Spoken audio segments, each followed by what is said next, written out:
Di ko alam kung matutuwa ba kayo o malulungkot ba kayo o magagalit kayo sa sabihin ko na si mama at si papa hindi ko na papatirahin sa bahay na. Kasi ang gusto ko, si mama at si papa titira na sa sarili nilang bahay.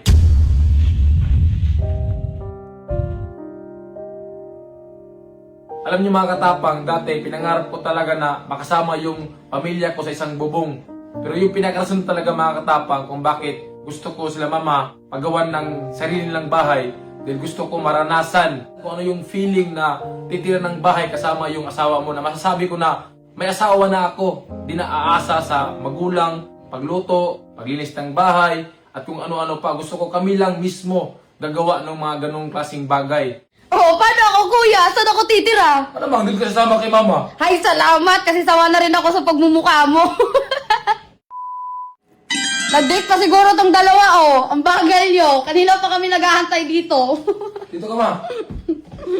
1, 2, 3, 4. Oh, bilang ko yung lagad niya. Dito ka, ma.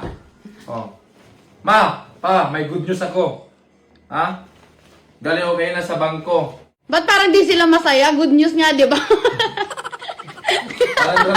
Parang ramdam na nila yung sasabihin ko. Oh, so ma. Wait lang, usog ka pa, usog ka pa. Kanang mahiya, alam ko na yung baho mo.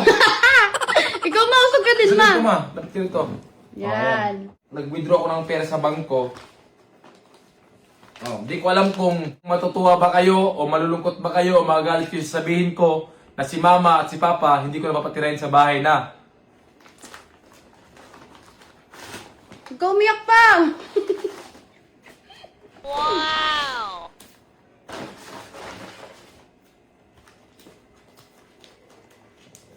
Kasi ang gusto ko, si mama at si papa titira na sa sarili nilang bahay.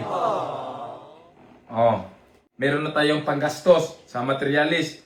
Alam nyo mga katapang, dapat din lang mapatay ng bahay. Pero sa panahon ngayon, sobrang hirap magpatayo kahit sabihin natin sobrang liit. Kasi ang tagal nilang magbigay ng building permit. Yung lupa sana nito na papatayo ng bahay. Hanggang ngayon di pa rin napatayo kasi sobrang tagal ng process nila. Kaya ngayon mapapasimulan na yung bahay nila mama kasi meron ng building permit. Alam nyo mga katapang, dati pinangarap ko talaga na makasama yung pamilya ko sa isang bubong. Pero sa experience ko, masaya na lang ako na nakasama ko sila sa ilang taon. May good experience, bad experience. Pero yung pinakarason talaga mga katapang kung bakit gusto ko sila mama paggawan ng sarili nilang bahay.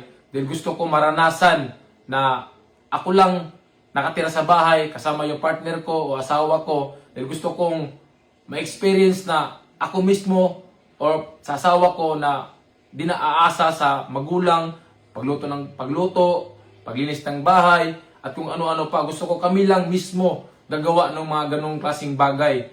At gusto ko maranasan kung ano yung feeling na titira ng bahay kasama yung asawa mo na masasabi ko na may asawa na ako. Dahil kami lang dalawa na sa bahay. Kagaya ngayon, kasama ko yung magulang ko, pamilya ko. Parang ang feeling ko, parang dati lang na kasama ko yung magulang ko. Parang gusto ko ng bago na maranasan sa buhay ko. At yun nga, siyempre, darating naman tayo sa punto na mag-asawa na tayo. Pag may bahay na si mama, gusto ko mag-focus sa partner ko, asawa ko. Hindi ibig sabihin na focus, kakalimutan ko na yung magulang ko. Hindi na ako mag-obligation.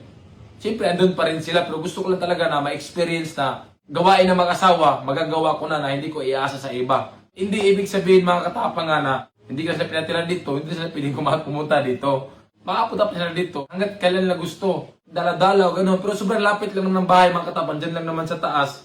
Actually, para maniwala kayo, dati yung mga vlog na pinupost ko, ito na, may bahay na sila mama. Puro pa lang yung plano. So ngayon, hindi na plano. Talagang mangyayari na. Kasi andito na yung blueprint, Yay! Wow! Oh, ito yung blueprint ng bahay nila mama. Ito yung proof na legit talaga na kapagawan ko ng bahay sila mama. Nandito yung building permit, building permit. Ito yung proof na anytime pwede na magpatay ng bahay. Oo, paano ako kuya? Saan ako titira? Ano bang, hindi ka sasama kay mama? Hay, salamat kasi sawa na rin ako sa pagmumukha mo. So, mga katapang, abangan nyo yung bahay ni mama at ni papa. Siyempre, sigurd tapang, doon yan titira. Pero, kahit siya bahala kung saan siya titira. Kasi may kwarto siya dito eh. Paanong masasabi mo pa? Salamat sa Ginoo, mayroon yung dagat. makakwaltaon sa Amerikano, lisod kayo. Siya may suod. Salamat sa Diyos. Pangalaig.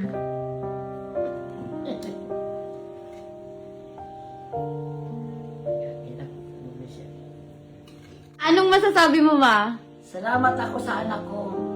Hindi kami pinabayaan, pinatayuan kami talaga ng bahay.